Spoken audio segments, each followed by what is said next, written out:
नमस्कार दोस्तों। आज हम इस वीडियो में स्वास्तिक प्लास्कोन लिमिटेड का जो एसएमई आईपीओ ओपन हो रहा है उसके बारे में डिटेल में एनालिसिस करेंगे।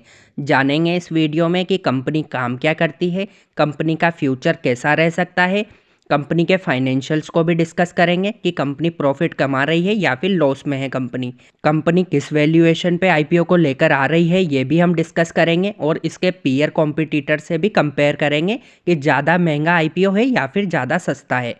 आईपीओ की डिटेल्स को भी डिस्कस करेंगे, किस डेट से लेके किस डेट तक आईपीओ ओपन रहने वाला है और साथ में जानेंगे कि रिटेल कैटेगरी में कितना पोर्शन रखा गया है। ग्रे मार्केट प्रीमियम भी देखेंगे दोस्तों कि कंपनी का ग्रे मार्केट प्रीमियम क्या चल रहा है, उससे हमें लिस्टिंग डे के दिन कितना हमें गेन देखने को मिल सकता है ये हमें अंदाज़ा हो जाएगा दोस्तों। तो सबसे पहले देखते हैं कि हम स्वास्तिक प्लास्कोन लिमिटेड काम क्या करती है दोस्तों। बात करें स्वास्तिक प्लास्कोन की तो 2006 में कंपनी की शुरुआत हुई। कंपनी बेसिकली दोस्तों दो ही प्रोडक्ट बनाती है।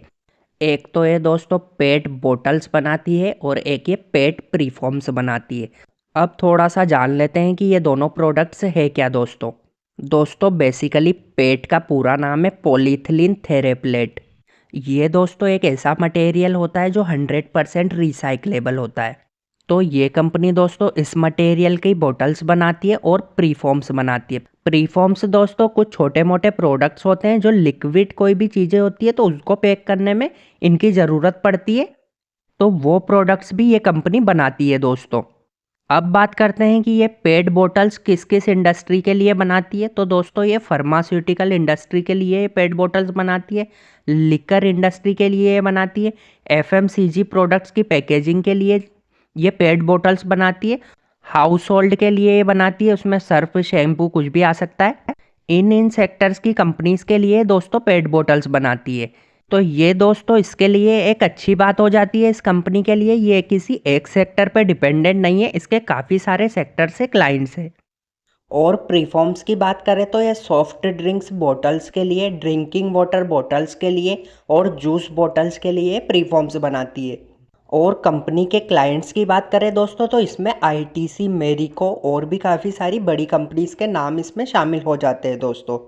अब ओवरऑल अगर इसका बिजनेस मॉडल देखें दोस्तों तो काफ़ी डाइवर्सिफाइड हमें नज़र आ रहा है और इसका गवर्नमेंट को भी काफ़ी सपोर्ट है क्योंकि 100% रिसाइकलेबल ये प्रोडक्ट बना रही है, तो आगे इसको बढ़ने की भी काफ़ी संभावनाएं हैं। जैसे जैसे गवर्नमेंट की रेस्ट्रिक्शन से ज़्यादा होगी नॉन रिसाइकलेबल बॉटल्स पे, तो इस कंपनी का और भी काम बढ़ने वाला है दोस्तों। तो आगे इसका फ्यूचर भी हमें काफ़ी ब्राइट नज़र आ रहा है। अब बात करते हैं दोस्तों कंपनी के फाइनेंशियल्स की। फाइनेंशियल्स में हम सबसे पहले एसेट्स की बात करते हैं। तो दोस्तों कंपनी के एसेट्स 28 करोड़ रुपए से बढ़ के 54 करोड़ रुपए हो गए हैं 2.5 साल के अंदर अंदर। तो काफ़ी अच्छी हमें ग्रोथ देखने को मिली है। अगर हम इसको परसेंटेज में कन्वर्ट करके देखते हैं तो हमें 92% के लगभग की 2.5 साल के अंदर ग्रोथ देखने को मिली है एसेट्स में। मिनिमम दोस्तों 15 से 20% की ग्रोथ रेट एसेट्स में होनी चाहिए, तो उससे हमें ज़्यादा ही देखने को मिल रही है, तो ये काफ़ी अच्छा दिख रहा है हमें दोस्तों। अब बात करते हैं दोस्तों रेवेन्यू की। तो कंपनी का रेवेन्यू 35 करोड़ रुपए से बढ़ के 49 करोड़ रुपए हुआ था, फिर उसके बाद 45 करोड़ रुपए रह गया था। तो दोस्तों ये एक ग्रोथ तो थी, फिर उसके बाद डाउनफॉल देखने को मिला था हमें लास्ट ईयर। और इस साल का भी जो हमारे सामने 6 महीने का रेवेन्यू का फिगर आया है वो है 23 करोड़ रुपए।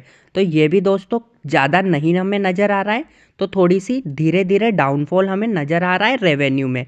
तो ये थोड़ी सी कंपनी के लिए एक नेगेटिव बात हो जाती है दोस्तों। अब बात करते हैं कंपनी के प्रॉफिट आफ्टर टैक्स की। तो कंपनी का प्रॉफिट आफ्टर टैक्स 6 लाख रुपए से बढ़ के फिर 13 लाख रुपए हुआ, 13 लाख रुपए से बढ़ के ये 3 करोड़ रुपए हो गया था दोस्तों। तो इसमें हमें काफ़ी इंक्रीमेंट देखने को मिला है एकदम से। और दोस्तों अगर हम कंपेयर करते हैं तो उस साल रेवेन्यू कंपनी का डाउन हुआ था पर प्रॉफिट आफ्टर टैक्स कंपनी का इंक्रीज हुआ था। हो सकता है कंपनी ने उस ईयर अपनी जो प्रोडक्ट कंपनी सेल करती है उसके प्राइजेस को इंक्रीज किया हो, उस वजह से ये हो सकता है। तो ये एक दोस्तों कंपनी के लिए पॉजिटिव पॉइंट हो जाता है, भले ही उसकी सेल्स डाउन हो रही है पर उसके मार्जिन से धीरे धीरे इंप्रूव हो रहे हैं। अगर आप इस साल के रेवेन्यू फिगर की भी बात करेंगे और इस साल के प्रॉफिट आफ्टर टैक्स की भी देखेंगे अगर हम 6 महीने की, तो भी हमें काफ़ी बेटर देखने को मिल रहा है।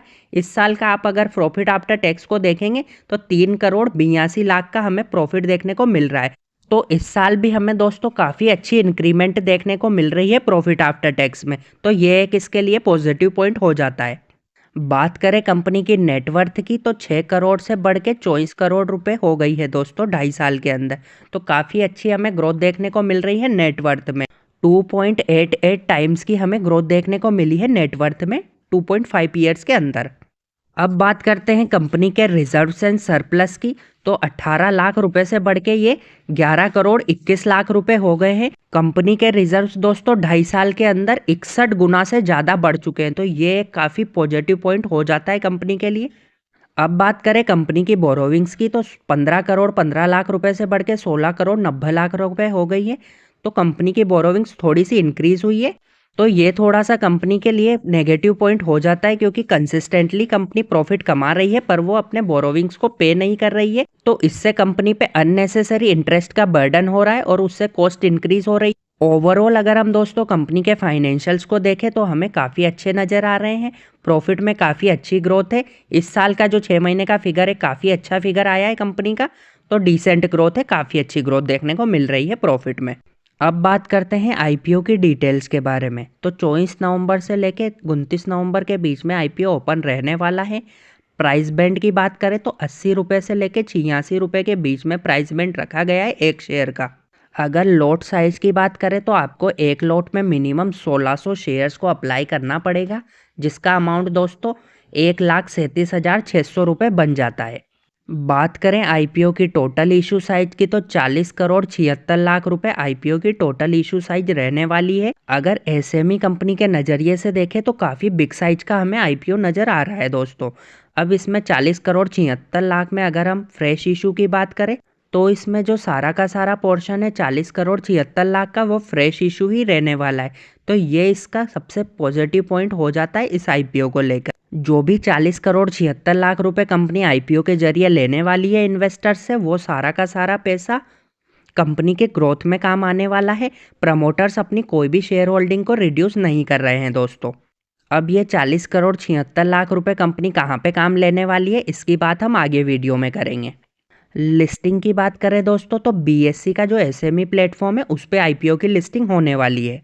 अब बात करें प्रमोटर्स की होल्डिंग की तो अभी प्रमोटर्स की होल्डिंग 60% है कंपनी में, जो आईपीओ के बाद घट के 43.81% रह जाएगी। तो ये एक थोड़ा सा नेगेटिव पॉइंट हो जाता है कंपनी के लिए, क्योंकि प्रमोटर्स की होल्डिंग अगर 51% से कम है तो वो अच्छा सिग्नल नहीं माना जाता है कंपनी के लिए। इस आईपीओ में दोस्तों एंकर इन्वेस्टर्स का पोर्शन भी है, उसकी भी बात कर लेते हैं। टोटल आईपीओ की साइज हमारी 40 करोड़ 76 लाख रुपए हैं दोस्तों। वो हमारा 24 नवंबर से लेके 29 नवंबर के बीच में ओपन रहने वाला है। उसमें से हमारा 11 करोड़ 60 लाख का पोर्शन एंकर इन्वेस्टर्स के लिए रखा गया है। वो हमारा 23 नवंबर के दिन ही उनको अलॉट कर दिया जाएगा दोस्तों। उनमें अगर शेयर्स की बात करें तो 13,48,800 शेयर्स उनके लिए रखे गए हैं दोस्तों रिजर्व में। प्राइस की बात करें दोस्तों, किस प्राइस पे एंकर इन्वेस्टर्स को अलॉट किया जाएगा, तो जो हमारी प्राइसमेंट की मैक्सिमम प्राइस है 86 रुपीज़, उसी पर ही एंकर इन्वेस्टर्स को शेयर्स अलॉट किए जाएंगे दोस्तों। अब दोस्तों कंपनी के कुछ इंपॉर्टेंट रेशियोज़ की बात कर लेते हैं। उसमें सबसे पहले हम पीई रेशियो की बात करते हैं। कंपनी जिस वैल्यूएशन पे आईपीओ लेकर आ रही है उससे अगर हम प्राइस टू अर्निंग रेशियो निकालते हैं कंपनी का तो 17.23 निकल के आता है। तो हम इसको दोस्तों ज़्यादा महंगा भी नहीं कह सकते हैं और ज़्यादा सस्ता भी नहीं कह सकते हैं, पर ये छोटी साइज़ की कंपनी है तो थोड़ा कम वैल्यूएशन अगर ये मांगती तो थोड़ा और अच्छा होता है इसके आईपीओ को लेकर। बात करें कंपनी के टोटल मार्केट कैपिटलाइजेशन की तो 70 करोड़ के लगभग कंपनी का मार्केट कैपिटलाइजेशन निकल के आ सकता है दोस्तों। कंपनी की डेट टू इक्विटी रेशियो की बात करें तो 0.79 है, तो ये काफ़ी अच्छा फिगर है दोस्तों। हमेशा डेट टू इक्विटी रेशियो 1 से कम ही रहना चाहिए और जितना कम हो उतना ही अच्छा होता है। जनरली दोस्तों छोटी साइज की जो कंपनीज होती है उसमें डेट टू इक्विटी रेशियो काफ़ी ज़्यादा होता है, पर इस कंडीशन में काफ़ी कम है, तो काफ़ी अच्छा नज़र आ रहा है इस कंपनी के नज़रिए से ये। बात करें कंपनी के रिटर्न ऑन नेटवर्थ की तो 14.95 कंपनी का रिटर्न ऑन नेटवर्थ निकल के आ रहा है, तो ये भी डिसेंट ही है। ज़्यादा अच्छा भी हम इसे नहीं कह सकते हैं और ज़्यादा बुरा भी इसको नहीं कह सकते हैं। मिनिमम 15 to 20% होना चाहिए, तो ये लगभग उसके बराबर ही है, तो ठीक है दोस्तों। अब हम इसके कुछ पीयर कॉम्पिटिटर्स भी है, उससे भी हम इस कंपनी की वैल्यूएशन को कंपेयर कर लेते हैं दोस्तों। अब दोस्तों स्वास्तिक प्लास्कॉन के पीयर कॉम्पिटिटर्स की अगर बात करें तो उसमें सबसे पहले नाम निकल के आता है टेक्नोपैक पॉलीमर्स लिमिटेड का।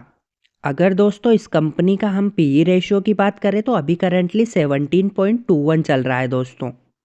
और दोस्तों जो हमारी कंपनी स्वास्तिक प्लास्कॉन जो आईपीओ में डिमांड कर रही है पीई रेशियो का वो 17.23 है। तो लगभग सेम ही है दोस्तों, ज़्यादा कोई इसमें डिफरेंस नहीं है। पर दोस्तों ये कंपनी अगर थोड़ा सा कम पीई पे डिमांड करती, 13 या 14 के अगर पीई पे डिमांड करती तो इन्वेस्टर्स के नज़रिए से ये काफ़ी अच्छा हो सकता था। रिटर्न ऑन नेटवर्थ की अगर हम बात करें तो जो टेक्नोपैक पॉलीमर्स है उसका 13.86% निकल के आता है, और जो स्वास्तिक प्लास्कॉन है उसका 14.95% निकल के आता है। तो रिटर्न ऑन नेटवर्थ में तो ये कंपनी थोड़ी बेटर हमें नज़र आ रही है। अब बात करते हैं दोस्तों आईपीओ से रिलेटेड सबसे इम्पोर्टेंट पॉइंट की। जो कंपनी आईपीओ के जरिए पैसा लेने वाली है उसका कहाँ पे यूज करने वाली है, उससे हमें थोड़ा सा फ्यूचर प्रिडिक्शन करने में थोड़ी सी हमें मदद मिलेगी कि फ्यूचर कैसा रह सकता है कंपनी का। तो दोस्तों बेसिकली कंपनी 5 जगह पे आईपीओ से जो पैसा आने वाला है उसको काम में लेने वाली है। इसमें से 3 तो मोस्ट इम्पोर्टेंट है, उसकी हम बात करते हैं दोस्तों। अब दोस्तों जो इसको आईपीओ के जरिए पैसा मिलने वाला है इन्वेस्टर्स से, उसको ये नई मैन्युफैक्चरिंग यूनिट और नए प्लांट्स एंड मशीनरी को खरीदने में काम में लेने वाली है। तो दोस्तों जैसे ही ये plant and machinery working condition में आ जाएगी कंपनी की, 1 साल 2 साल जो भी इसको टाइम पीरियड लगेगा, उसके बाद दोस्तों हमें कंपनी का रेवेन्यू बढ़ता हुआ देखने को ज़रूर मिलेगा। ये हमारे लिए एक पॉजिटिव पॉइंट हो जाता है दोस्तों। सेकंड, ये कहाँ पे काम में लेने वाली है जो आईपीओ के ज़रिए पैसा आने वाला है, उससे ये नया दोस्तों सोलर पावर प्लांट बनाने वाली है। सोलर पावर प्लांट बनाने से इसको क्या बेनिफिट होगा, इसको दोस्तों इसकी इलेक्ट्रिसिटी के जो एक्सपेंसेस है उसको कम करने में इसको काफ़ी मदद मिलेगी। तो उससे कॉस्ट कटिंग होगी पूरे ओवरऑल कंपनी की। तो ये भी एक इसका पॉजिटिव पॉइंट हो जाता है आईपीओ का ऑब्जेक्टिव का। और थर्ड जो दोस्तों इसका जो एग्जिस्टिंग मैन्युफैक्चरिंग फैसिलिटी है, इसके टोटल 6 मैन्युफैक्चरिंग फैसिलिटी है, उसके लिए किसी प्लांट एंड मशीनरी की ज़रूरत है तो उसके लिए ये प्लांट एंड मशीनरी खरीदने वाली है। उससे दोस्तों इसकी कैपेसिटी भी इंक्रीज़ हो जाएगी। तो आने वाले समय में हमें इसका रेवेन्यू और भी बढ़ता हुआ नज़र आने वाला है दोस्तों। और इसको साथ में कंपनी को इकोनॉमीज ऑफ स्केल का भी फ़ायदा मिलेगा। तो ये भी एक पॉजिटिव पॉइंट इस आईपीओ को लेकर हो जाता है दोस्तों। अब हमने दोस्तों आईपीओ को लेकर सारी डिटेल्स को डिस्कस कर लिया है। अब आपने आपका क्या मन बनाया है मुझे कमेंट बॉक्स में ज़रूर बताइएगा। क्या आप इस आईपीओ में अप्लाई कर रहे हैं या फिर नहीं कर रहे हैं दोस्तों।